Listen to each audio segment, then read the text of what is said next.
Hey everybody, happy Thursday. Now today I have a wonderful and special guest. A fellow Kenyan Megs is here to talk about the NHS system in the UK and how you go about getting mental health help and disability and all of that stuff. And I just want to thank each and every one of you for your support in the community. Every time you comment on a comment or help a fellow Kenyan, know that I see it and I truly appreciate it. And I want to thank Mags for putting herself out there for filming. I know it makes all of you very nervous when I ask you to do things like this, but thank you for sharing all of your insights. This is so helpful for each and every one of us to know when we go about getting help in a different system, right? I live in the States and I only know our system, so it's great to understand what the NHS system is and how it works.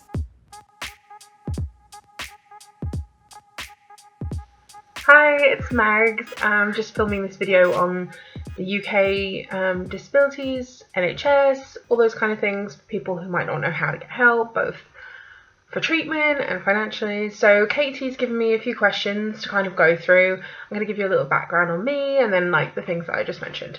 And the first question that I have for you, Megs, is how did you know that you needed more help and how did you go about getting that help? I know that there are lots of different stages, like getting a therapist and how many sessions you get, but in the NHS, don't you need to be referred first from your GP? Let us know. Simply without getting too personal, originally I went to the GP not long after starting a new job, and I felt like my mood was kind of slipping, and that's been a pattern for me whenever there's been some like big change or whatever, and I think that's quite a common experience. A few months went by, I got a low dose of an SSRI and continued to be able to work and some help through access to work, which I don't know if you know anything about that, but it's something we have in the UK that helps people retain work. So if there's things that they can modify, or I was given funding for an assistant who works for a local support charity, and they were able to come in and kind of be on the job support in the morning when things were really stressful. So after some time of not feeling better, which is about 4 months after going to the GP first, I guess, my GP suggested she referred me for the first line of NHS therapy, which in my area, and I'm pretty sure in most areas, is depression anxiety service, which most NHS trusts have, and offer like 6 to 12 week programs for weekly appointments, sometimes every other week. It depends on, your schedules. It's works really great when, things are just starting to get a bit not, like you're not managing, but you're not, off with the fairies, I like to describe it for me, like where things are, your daily life's still manageable, and this is there to kind of stop it from getting worse. But for me, I'd already got worse and it wasn't really appropriate. Wait time for that in most areas though is really short, so like 2 to 4 weeks, which, if you're in work, you get a couple of weeks off work to so you're not worrying about going to this appointment or whatever, or that's how long it takes for like a new SSRI to sort of kick in. So it's like a good wait time. On the day of the appointment, I attempted suicide on the way there. I disclosed this to the therapist and she called the local crisis team. They're kind of the next thing. The crisis team work either out of A&E or the local mental health unit. They usually see you within a few hours. It's kind of like the trauma treatment. Not trauma as in trauma, but like, say you went to A&E and you had a broken leg, and it's like the first line trauma treatment. So the next day, they came and saw me, and then they stayed in close contact for several days until my case was passed along to the local mental health team. Now this is the good bit, right? Once you get referred to them, you start actually getting help. You don't get brushed aside. You don't get told that what is going on isn't a big deal. This can also come as a referral from a GP. You don't have to have a massive A&E suicide crisis thing. It's normally a GP referral to a psychiatrist for diagnosis, and then you go into like their mental health system. Right. So, a month after that. So we're now like 6 months in. I was given an appointment to be assessed by the mental health team. It's a reasonably lengthy induction rather than one meeting. I had like, honestly, I couldn't tell you how many because I was pretty away with everything at the time. So maybe like 8 to 12 weeks, kind of weekly appointments. So the kind of conclusion to that particular part, once they'd assessed me, was that I was passed on to the full-time care team for mental health unit. So I was allocated a care coordinator. They're also known as a CPN, which was clinical psychological nurse, I think, something like that. He's fantastic. He actually is really, really helpful. I know not everybody has a great experience with them, but mine is lovely. And he really, really cares about his patients. Thank you so much for sharing all of that information and details. It's really helpful to know your story and how it worked for you. But I'm just curious, like, how long did you have to wait to get that help? Was there tons of paperwork you had to fill out? And did anyone help you in the process? We're about 18 months in. That's better. I was given further assessment for psychotherapy. Thank God, right? So my CPN apologised this didn't get done earlier, but waiting list. The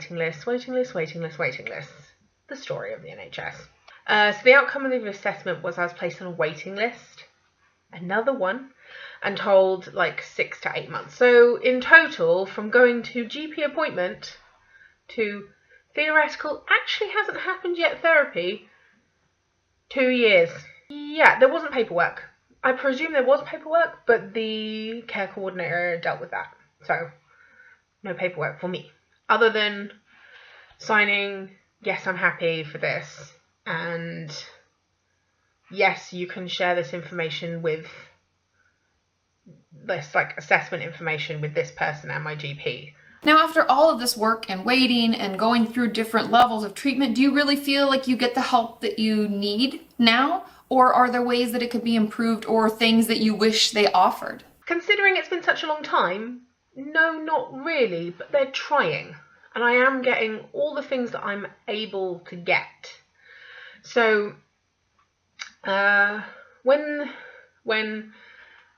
they sorted out that I would be starting therapy, I was moved from an NHS support worker who generally doesn't work with people long term. Like I said, she'd worked with me for about 8 months, and moved to Mind support workers. Mind is a UK charity, mental health charity, and part of what they do is provide support hours for people with mental health problems. You can go directly to them. The funding comes through either the NHS or your local council's social care. And those are things that you don't have to deal with that paperwork. For me, my CPN care coordinator dealt with that paperwork and procuring that funding, but Mind will work with you to do that as well. And I'm curious, does your disability, or whatever term they use in the UK, does it cover your living expenses and costs of your life, or can you work as well? Or is it just like the States, like there's a limit to how much you can actually work? At the moment, I personally don't work. I might sound really put together and look nice today. I've got to go out with my family. I'm not feeling it, but I put the mask on. It's going to be okay. Christmas was not great. Right, so there's two main benefits in this country to help with people who are disabled. So, yes, a lot of them, you read the questions, you think, oh dear God, this is just for people who have physical disabilities. It's not, and your mental health is as important and as physical as anything else. Please don't think that you don't deserve to be taken care of and take care of yourself, because you do, okay? So, took way loads of time for me to get my head around accepting that I needed this, because all I wanted to do was use my education, which took a while, really worked hard at, had a great job, fell to pieces. It's okay to need help, right? Okay, so two main ones. So there's employment support allowance, ESA, and personal independence payments, PIP. Okay? PIP you can get regardless of whether you're working or not working. It's a benefit to pay for the daily living necessities that are more difficult for you because you have problems, right? For me, I find my self-care really, really difficult. So those are the things that I discussed when I went for my PIP interview. ESA is an out of work benefit for people who aren't able to work because of their disability. ESA has 2 different levels of payment. One, the higher level, I can't remember what it's called. Support group, I think. That's the one that I'm in. It's for people that they deem unable to work. Okay, so that incurs a slightly higher level of payment. Then the one underneath is something to do with employment, it says. But what it is you're given assistance towards finding work that you're capable of doing. It kind of, it's not fair. It all kind of adds in together. And, you know, if you get over this certain points threshold, you get everything. And if you don't, you get nothing. And it's really, really difficult and really, really unfair. But it's how the system works, and you have to work the system. Also, I have something called an essential visitors permit, which is because my house doesn't have free parking. It has like pay parking and like local residence parking. I applied to the council, which came super, super quick. It's just a little visitor's permit because I don't have my own car, a visitor's permit. So when people come to visit me, they can park on the street parking without having to park miles and miles away and walk to see me. So it enables me to like have visitors. So look up essential visitors permit with your local council. Okay, and then I did say that I would talk to people about social housing if they wanted to. But I'll mention a little bit about it. I'm currently living in social housing because I was living with family. My mental health made it impossible for me to continue to live with them. And I wasn't working. So I wasn't in a position where I could save for a deposit or afford rent payments, which you can get rent assistance anyway. But I wasn't able to get a tenancy. So I was referred to by my CPN to a housing officer who works with the mental health team. But you can go direct to the council and talk to them, and make sure you take someone with you. But normally having mental health problems and living in an unsuitable living situation, like with people who can't support you, or it's making your situation worse. Maybe you live with someone who was part of the trauma that has caused your mental health. They'll band you to allow you to move. And lastly, I guess, what advice would you give to someone who thinks that maybe they need more help? Right. If you're thinking about it, go and get it. These things take time in the UK. It's better to start now than wait till things get worse.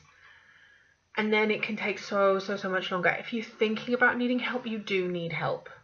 Okay? Don't feel like you're a burden. Don't feel like you don't deserve it. Don't feel like you're bothering people. Don't be British, basically. You know, just go, I need help. If I get help now, it's not going to be a big deal for as long. I really wish that I had that first time I went to my GP that I just said, look, I know this is going to get worse, because this has happened to me before. I had this, breakdown, another one 10 years ago that lasted a good couple of years.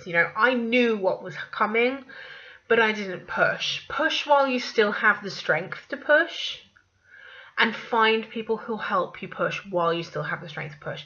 You already feel like you don't have the strength to push, just get help. Get what you can as soon as you can and keep trying, because there is hope. Even if some days it doesn't feel like there is. Like yesterday, super shitty. Today, trying to feel like there's hope. And you can too. Yeah, so I guess that's it. I hope I've covered everything. If you have any more questions for me, Katie, please let me know. And anybody else, like I said, I'll answer your questions. Hope everybody's 2017 is great. Thank you, Megs, for taking the time to film this and to share your story and for going into detail about what it looked like for you. It's so beneficial and educational for me to better understand what it looks like over there in the NHS system. And if you're in the States and you're curious about our system of care and how it works, click over here. I did a video with Jaden a while back where he shares how his process was and what worked for him getting disability here in the States. And if you have different experiences, please share in the comments, because together we learn more and work together towards a healthy mind and a healthy body. And I'll see you all next time. Bye!